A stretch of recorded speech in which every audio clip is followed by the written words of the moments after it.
اسی طریقے سے نبی صلی اللہ علیہ وسلم نے بھی اپنے حدیث کے اندر اس کا ذکر کیا ہے کہ ہمیں اورات کو کن کن چیزوں پر ایمان لانا چاہیے۔ ایک حدیث لمبی حدیث ہے، اس کو حدیث جبریل کہتے ہیں۔ یعنی جبریل علیہ السلام نبی صلی اللہ علیہ وسلم کے پاس انسان کی شکل میں آئے تھے اور نبی صلی اللہ علیہ وسلم سے بہت سارے سوالات کیے تھے، اور نبی صلی اللہ علیہ وسلم نے ان کا جواب بھی دیا تھا۔ تو ان تمام سوالات میں سے ایک سوال یہ بھی انہوں نے کیا تھا نبی صلی اللہ علیہ وسلم سے، فَأَخْبِرْنِي عَنِ الْإِيمَانِ، اے نبی صلی اللہ علیہ وسلم آپ مجھے ایمان کے بارے میں بتائیے، ایمان کن کن چیزوں پر لانا ضروری ہے۔ تو نبی صلی اللہ علیہ وسلم نے فرمایا سنو، ان تؤمن باللہ، نمبر 1 اللہ رب العالمین پر ایمان لانا ہے، یعنی اللہ پر ایمان۔ نبی صلی اللہ علیہ وسلم نے 6 چیزوں کو ترتیب وار بیان کیا، ان میں سے سب سے پہلی چیز بیان کی ان تؤمن باللہ، کہ تم اللہ پر ایمان لاؤ۔ یعنی اللہ پر ایمان لانے کا مطلب کیا ہے کہ اللہ رب العالمین ہی عبادت کے لائق ہے، اس کے سوا کوئی دوسرا عبادت کے لائق نہیں ہے۔ تمام قسم کی عبادتیں صرف ایک اللہ کے لیے ہونی چاہیے، رکوع، سجود، قیام، قربانی، نذر وغیرہ تمام عبادتیں، ساری کی ساری عبادتیں ایک اللہ رب العالمین کے لیے ہونی چاہیے۔ اسی طریقے سے اللہ پر ایمان لانے کا مطلب یہ بھی ہے کہ اللہ رب العالمین ہی روزی دینے والا ہے، اللہ رب العالمین ہی بیماری سے شفا دینے والا ہے، اللہ رب العالمین ہی پریشانی کو دور کرنے والا ہے، اللہ رب العالمین ہی بارش کو نازل کرنے والا ہے، اللہ رب العالمین ہی اولاد دینے والا ہے۔ ان تمام چیزوں پر ایمان لانا، یہ اللہ رب العالمین پر ایمان لانے کا مطلب۔ اس کے بعد دوسرے نمبر پہ فرمایا وملائکتہ، اس کے تمام فرشتوں پر بھی ایمان لاؤ۔ فرشتوں پر ایمان لانے کا مطلب کیا کہ اللہ رب العالمین کے تمام فرشتے اللہ کے مخلوق ہیں، اللہ کے بندے ہیں، اور صبح شام اللہ کی تسبیح بیان کرتے ہیں، اللہ کی پاکی بیان کرتے ہیں، اور اللہ رب العالمین نے ان فرشتوں کو، تمام فرشتوں کو جن جن کاموں پہ لگا دیا ہے وہ اپنے کام کو کرتے ہیں، اپنے ڈیوٹی کو بجا لاتے ہیں، اپنے کام میں مشغول مصروف رہتے ہیں، اور اللہ کی حمد و ثنا، تعریف توصیف بیان کرتے رہتے ہیں۔ اور ایک معنی یہ بھی ہے فرشتوں پہ ایمان لانے کا کہ اللہ رب العالمین نے ہمارے اوپر کچھ فرشتوں کو لگا دیا ہے کندھوں پر، جو ہمارے اچھے اور برے اعمال کو ریکارڈ کرتے ہیں، لکھتے رہتے ہیں۔ ان کو کرامن کاتبین کہا جاتا ہے۔ جیسے کہ اللہ رب العالمین نے اس کی وضاحت سورہ انفطار کے اندر کی ہے، سورۃ نمبر 82 اور پارہ نمبر 30 اما پارہ کے اندر، اما یتساءلون جس کو بولتے ہیں۔ وَإِنَّ عَلَيْكُمْ لَحَافِظِينَ، اور بے شک ہم نے تمہارے اوپر نگہبان مقرر کر دیا ہے۔ وَإِنَّ عَلَيْكُمْ لَحَافِظِينَ كِرَامًا كَاتِبِينَ، ان کو کرامن کاتبین کہا جاتا ہے۔ یعلمون ما تفعلون، تم جو بھی عمل کرتے ہو وہ تمہارے ہر عمل کو جانتے، تمہارے ایک ایک عمل کو جانتے ہیں، تمہارے ایک ایک عمل کو ریکارڈ کر رہے ہیں، لکھ رہے ہیں۔ تو یہ فرشتوں پر ایمان لانے کا مطلب ہوا۔ اس کے بعد تیسرے نمبر پہ فرمایا وَكُتُبِهِ، اس کے تمام کتابوں پر ایمان لاؤ۔ اللہ رب العالمین نے جتنی کتابیں نازل کی ہے آسمان سے، ان تمام آسمانی کتابوں پر ایمان لاؤ۔ لیکن ایمان لانے کا یہ مطلب ہے کہ آسمانی کتابوں پر ہمیں ایمان لانا ہے کہ اللہ رب العالمین کی طرف سے نازل ہوئی، اللہ نے نازل کی ہیں، لیکن اس وقت اب عمل صرف قرآن مجید کے اوپر کیا جائے گا۔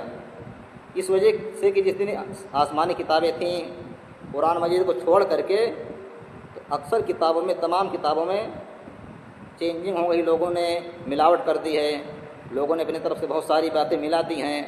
تو اس وجہ سے اب ایمان تو سب پر رکھنا ہے کہ اللہ رب العالمین ہی کی طرف سے نازل کی گئی تھیں، لیکن عمل جو ہوگا وہ قرآن مجید کے اوپر ہوگا، کیونکہ قرآن مجید پہلے سے جس حالت میں اللہ نے اس کو نازل کیا تھا وہ اس وقت سے لے کر ابھی تک اسی حالت میں ہے، اور قیامت تک اسی حالت میں رہے گا۔ اس میں اسی طرح کی کوئی چینجنگ نہیں ہو سکتی ہے، کوئی تبدیلی نہیں ہو سکتی، کوئی ملاوٹ نہیں ہو سکتی ہے۔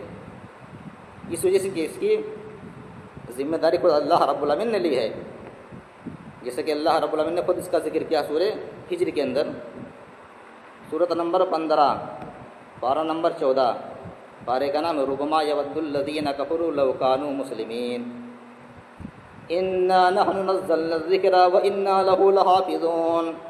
بے شک ہم نے ہی اس قرآن کو نازل کیا ہے اور ہم ہی اس کے نگہبان ہیں، ہم اس کی حفاظت کرنے والے ہیں۔ اس سے بات ثابت ہو گئی کہ اللہ نے جتنی آسمانی کتابیں نازل کی ان تمام کتابوں پر ہمیں ایمان رکھنا ہے، لیکن عمل قرآن مجید پر کیا جائے گا، جو قرآن مجید کے اندر بیان کیے گئے جو احکامات۔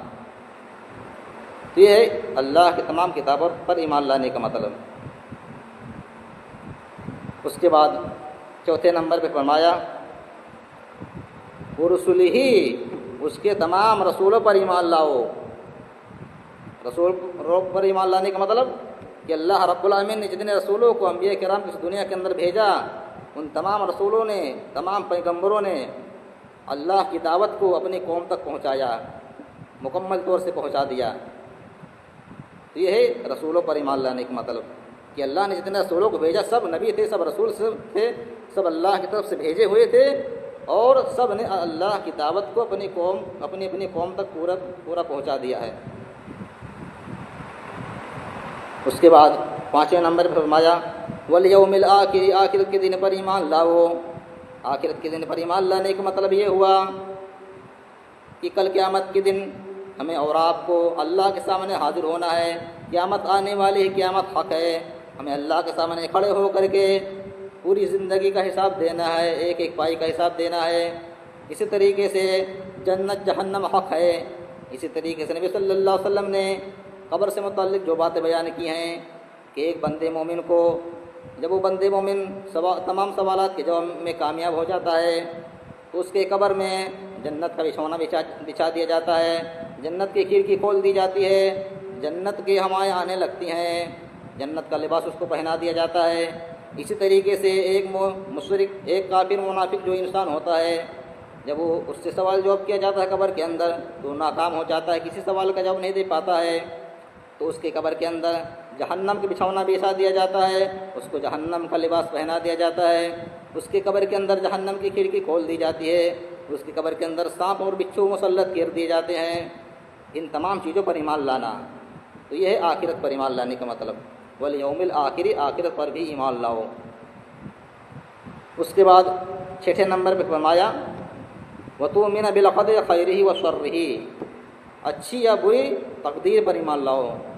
تقدیر پر ایمان لانا ہے، اگرچہ تقدیر اچھی ہو یا بری ہو، مثلا کوئی پریشانی آپ کو آ گئی، کوئی مصیبت آ گئی، ایکسیڈنٹ ہو گیا، حادثہ ہو گیا، تو اس پر بھی میں اللہ کو برا بھلا نہیں کہنا ہے، زبان سے غلط الفاظ نہیں نکالنا ہے، بلکہ تقدیر پر ایمان رکھتے ہوئے صبر کرنا ہے، صبر سے کام لینا ہے۔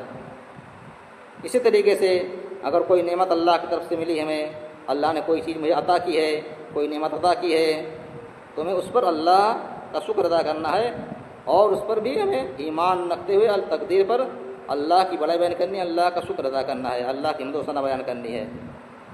تو یہ ہے تقدیر پر ایمان لانے کا مطلب۔ تو نبی صلی اللہ علیہ وسلم نے اس حدیث کے اندر یہ 6 ارکان بیان کے ایمان کے کہ ہمیں ان چیزوں پر ایمان لانا ہوگا۔ پہلی چیز کیا بیان کی؟ ان تؤمن باللہ، اللہ پر۔ دوسرے نمبر پہ وملائکتہ، اس کے تمام فرشتوں پر۔ تیسرے نمبر پہ وکتبہ، اس کے تمام رسولوں پر، اس کے تمام کتابوں پر۔ چوتھے نمبر پہ ورسلہ، اس کے تمام رسولوں پر، تمام پیغمبروں پر۔ پانچویں نمبر پہ والیوم الآخر، آخرت کے دن پر۔ اور چھٹے نمبر پہ وتؤمن بالقدر خیرہ وشرہ، تقدیر پر، اچھی ہو یا بری تقدیر ہو۔